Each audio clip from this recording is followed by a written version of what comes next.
My question is there any way that Malaysia can ever have free media? I mean, like, how can you do it? Because mainstream media is very important in my opinion, because that's the only type of media that can reach people in rural areas. And obviously we know that mainstream media is controlled by the government. And so they don't have internet.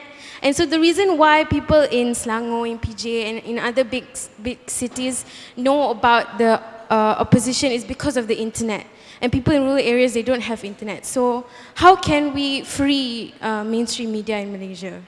First, on free media, it's going to be a challenge, but I think more and more young people pressure Dr. Sri Najib Tun Razak to come clean or to at least implement his promises, then I think this particular period post 13 GE, we probably see a better environment for the media or not. But at least two parliamentary sessions ago, I submitted a bill to abolish the Printing Presses and Publications Act.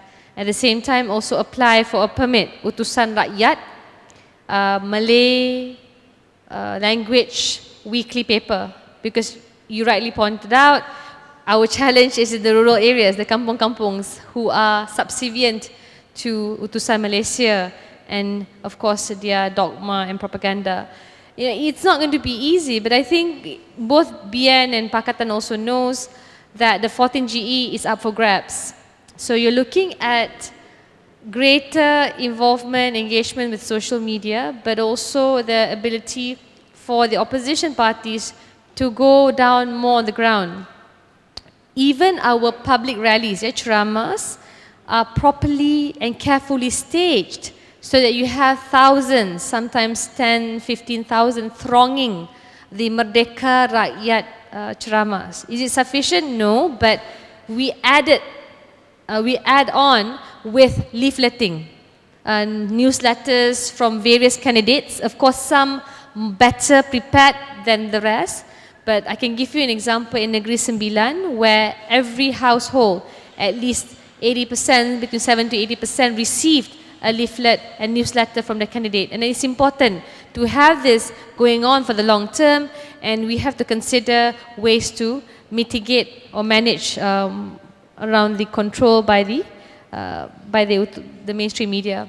But it's important because you don't get information out. I remember in Ijo by-election, unfortunately, there was not Ijo, there was a by-election in Selangor. Unfortunately, it was Ijo, right? Hulu Selangor, some of the voters still thought the Menteri Besar was Khair Toyo. And there was a huge problem. They thought free water was given by BN. And in a short of wanting to strangle them, I realized that it's not their fault. It's about us not being able to communicate our message and our successes accordingly. So you have to be clear with your messaging. It has to be something that people can accept, and people have to know what you've done. People don't know what you've done, well, you're going to be the MP that doesn't do any work. Yeah. Previously, every time we talk about boycotting Utusan, boycotting TV3, it's just a normal boycott, and that doesn't result anything on them. So that's why they continue. Hopefully, within 2-3 months down the line, we'll start a massive movement in the same way that we had Bersih, in the same way that we have Blackout. But after this, we will have boycott movement, that not just boycott these newspapers and media, but boycott any organization or companies that advertise with them. When you hit where it hurts most financially, eventually they have to consider how they need, it's how they need to react to this, because previously we had so many things to manage and so many things to focus. Now that we've more or less moved one after another, once all focus is set on media, mainstream media, and when you really master all the support and just concentrate on boycott, I think it will be able to yield some result in the next few years.